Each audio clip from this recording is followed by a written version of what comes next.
साथियों नमस्कार। CG job education में स्वागत है। प्री बीएड प्री डीएलएड की प्रवेश परीक्षा की तैयारी आप हमारे साथ कर रहे हैं। हिंदी की क्लासेस हम कंटिन्यू ले रहे हैं। मैं हूं विमल सर और आप देख रहे हैं सीजी जॉब एजुकेशन। अभी हम हिंदी में क्लास 3 अपलोड कर चुके हैं। क्लास 4 है जो कि आप आज की सेशन में देख रहे हैं। इसके पहले वाली क्लास में हमने उत्पत्ति, स्रोत या इतिहास के आधार पर शब्दों के 5 प्रकार बताया है। उसके बाद आज जो हम देखने वाले हैं वो अर्थ के आधार पर देखेंगे, क्योंकि आपके सिलेबस में इसके जस्ट बाद अर्थ के आधार पर शब्दों के प्रकार दिया गया है। तो आज के सेशन में अर्थ के आधार पर शब्दों के प्रकार जानेंगे। साथ ही नए हैं चैनल को सब्सक्राइब कर लेंगे। चलिए शुरू करते हैं।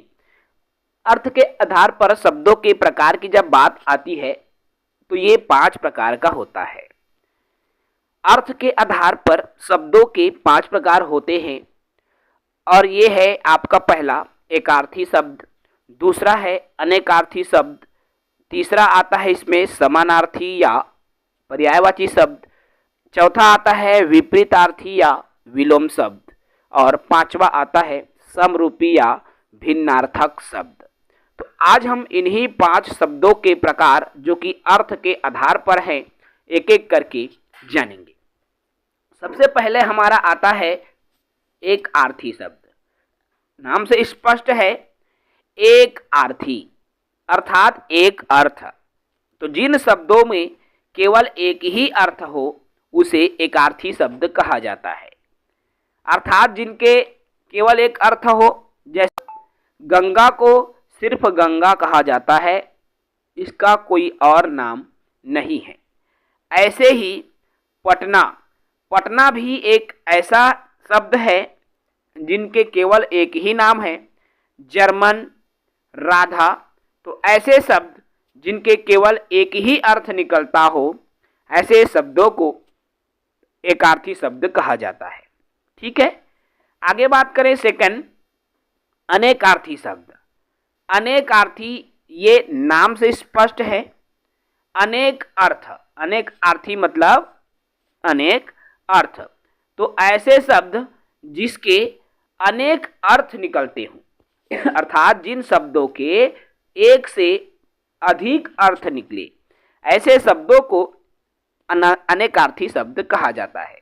जैसे आकाश, इस आकाश को नभ भी कहा जाता है, गगन भी कहा जाता है। अर्थात आकाश के 2 नए शब्द, 2 शब्द निकल रहा है, इसलिए ये अनेकार्थी शब्द कहलाता है। बादल, बादल को मेघ भी कहा जाता है, जलद भी कहा जाता है, इसलिए इसको भी जो है अनेकार्थी शब्द कहा गया है। इसी तरह से कपड़ा की बात करूं तो कपड़ा को वस्त्र भी कहा गया है ना। तो ये सभी क्या कहलाता है, अनेकार्थी शब्द कहलाता है, क्योंकि इसके एक से अधिक अर्थ निकल रहे हैं। इसी में तीसरा आता है समानार्थी या पर्यायवाची। नाम से स्पष्ट है भाई, देखो समानार्थी अर्थात समान अर्थ। तो ऐसे शब्द जिसके अर्थ समान होते हैं उसे समानार्थी शब्द कहते हैं। अर्थात एक जैसे अर्थ हो या पर्यायवाची। याद रखना, कई लोग क्या होते हैं एग्जाम में कंफ्यूज हो जाते हैं। समानार्थी और पर्यायवाची एक ही शब्द है। ठीक है, अगर समानार्थी शब्द पूछा गया तो भी वही उत्तर है और पर्यायवाची शब्द पूछा गया तो भी वही उत्तर आएगा। ठीक है, तो ऐसे शब्द जो उसके अर्थ के समान अर्थ देते हैं समानार्थी शब्द कहलाता है और इसे हम पर्यायवाची शब्द भी कहते हैं। जैसे बहुत सारे हजारों शब्द हैं जिनके पर्यायवाची निकलता है। मैं अलग से इसका वीडियो में प्रैक्टिस सेशन लाएंगे। जैसे मैं बात करूं, केवल यहाँ लिखा हुआ है जल का पर्यायवाची। भाई जल को पानी भी कहा जाता है, नीर भी कहा जाता है, वारी, पयो, सलिल, तोय। तो इस जल के कई सारे पर्यायवाची। ऐसे ही नभ का गगन, आकाश, पवन का वायु, हवा, तो बहुत सारे पर्यायवाची शब्द निकल जाते हैं। तो ऐसे शब्द जिसके कई सारे अर्थ निकलते हैं, अर्थात उनके अर्थ समान। अब यहाँ पानी कहा जाए तब भी उसका अर्थ जल ही होगा, है ना। अगर यहाँ पर तोय कहा जाए तब भी उसका अर्थ जल ही होगा, अर्थात उनके अर्थ समान हो उसको पर्यायवाची शब्द कहा जाता है। आगे बात करते हैं, चौथा नंबर में आता है विलोम शब्द या विपरीतार्थी शब्द। अब विपरीत या विलोम शब्द क्या होता है? नाम से स्पष्ट है, विपरीत मतलब उल्टा और विलोम मतलब भी उल्टा होता है। ठीक है, तो अगर प्रश्न पूछा गया विपरीत अर्थ या विलोम अर्थ, तो दोनों का मतलब ही वही होता है, यहां पर भी आपको कंफ्यूज नहीं होना है। ठीक है, देखो, जो शब्द अपने अर्थ के विपरीत अर्थ का बोध कराता है, ऐसे शब्द जो है विलोमार्थी शब्द या विपरीत शब्द कहलाता है। भाई, अपने से उल्टा अर्थ बताता है। जैसे रात कहा तो उसका उल्टा दिन बता दिया, जैसे करिया बोला मैं तो गोरिया बता दिया, है ना। जैसे दिन बोला तो रात, लाभ बोला तो हानि, माता पिता, काला गोरा, ये सभी एक दूसरे के क्या है? विपरीत है।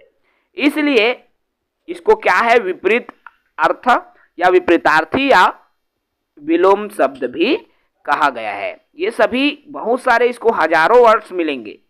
उन शब्दों को मैं लेके अलग से सेपरेट वीडियो लाऊंगा, जिसमें साथियों आपके जितने प्रश्न पूछे गए हैं व्यापम में उन पर मैं बात करूंगा। ठीक है, आप आगे चल के नोट डाउन भी करना इसको, क्योंकि मैं जब भी लाऊंगा आप सबके लिए क्लासेस लाते चलूंगा। आगे इसमें 5वां नंबर आता है समरूपी भिन्नार्थक शब्द। देखो, समरूपी भिन्नार्थक शब्द, तो जो शब्द उच्चारण में तो एक जैसा होता है लेकिन उसका अर्थ अलग अलग होता है। देखो, उच्चारण करोगे ना, एक जैसे उच्चारण होगा लेकिन उसका अर्थ अलग अलग होता है। ऐसे शब्द क्या कहलाते हैं? समरूपी भिन्नार्थक शब्द कहलाता है। जैसे क्षति, हानि। देखो, अब ऐसे प्रश्न मोस्ट इंपॉर्टेंट है मेरे दोस्त। आपके पर्यायवाची आता है, विलोम आता है, ये भी आता है। क्षति, हानि। अब एक क्षति का अर्थ होता है हानि, है ना भाई। एक क्षति का क्या अर्थ होता है? हानि होता है, नुकसान होता है। क्षति होगेगा, नुकसान होगेगा, ऐसे बोलते हैं ना। और एक होता है क्षिति, और क्षिति का अर्थ होता है पृथ्वी। ठीक है। एक जरा का अर्थ होता है वृद्धावस्था, जो बूढ़ा हो जाता है ना, जरा।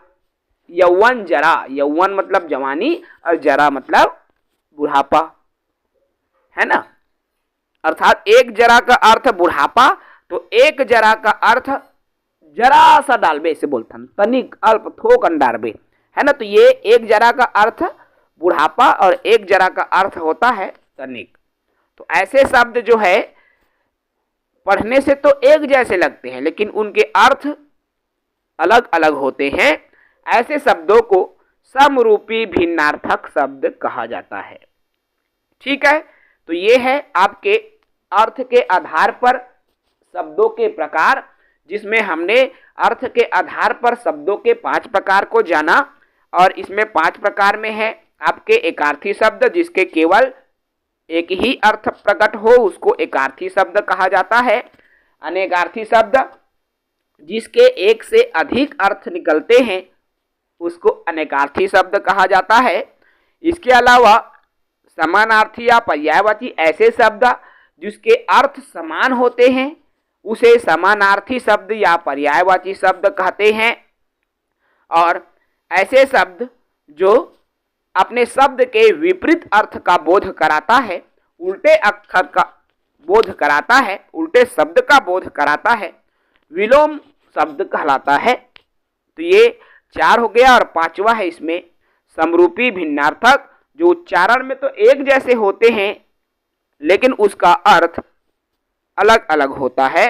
तो ऐसे शब्दों को समरूपी भिन्नार्थक शब्द कहा जाता है। ठीक है, आई होप आपको ये क्लास अच्छा लगा होगा, ये वीडियो अच्छा लगा होगा। नेक्स्ट सेशन में एक नेक्स्ट टॉपिक की बात करेंगे, तब तक के लिए इजाजत दीजिए। जय हिंद, वंदे मातरम।